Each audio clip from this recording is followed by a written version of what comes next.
آغاز کرتے ہیں بسم اللہ الرحمن الرحیم۔ کتاب کا نام ہے المنہاج السوی۔ منہاج کہتے ہیں کشادہ راستہ، راستے کو کہتے ہیں منہاج۔ منہاج کا مطلب ہوتا ہے راستہ، السوی کا مطلب ہوتا ہے درست راستہ۔ المنہاج السوی، درست راستہ، من الحدیث النبوی، نبوی حدیث میں سے۔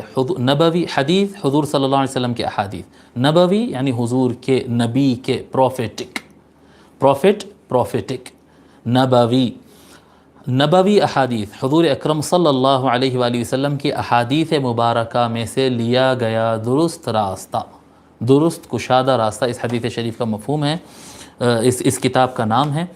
اور اس کتاب میں شیخ الاسلام علامہ طاہر القادری صاحب نے سب سے پہلے تو تقدیمات ہے، اس میں علماء جامع ازہر کے اور ملک شام کے کئی ممالک کے علماء کے تقدیمات ہے، یعنی ان کے اس کتاب کی تعریف اور ان کی رائے اس کتاب سے متعلق جو ہے وہ لکھے ہیں۔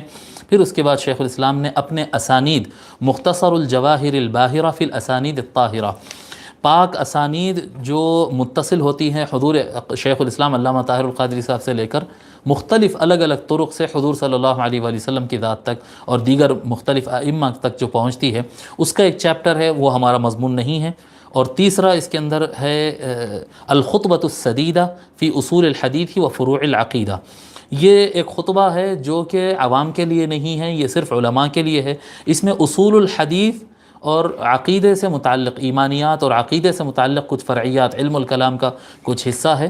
یہ جو حدیث شریف کے طالب علم ہوتے ہیں اور باضابطہ طالب علم جو علماء ہوتے ہیں ان کے کام کا ہے، اس لیے شیخ الاسلام نے اس کا ترجمہ اس میں نہیں رکھا ہے، صرف عربی زبان میں ہے۔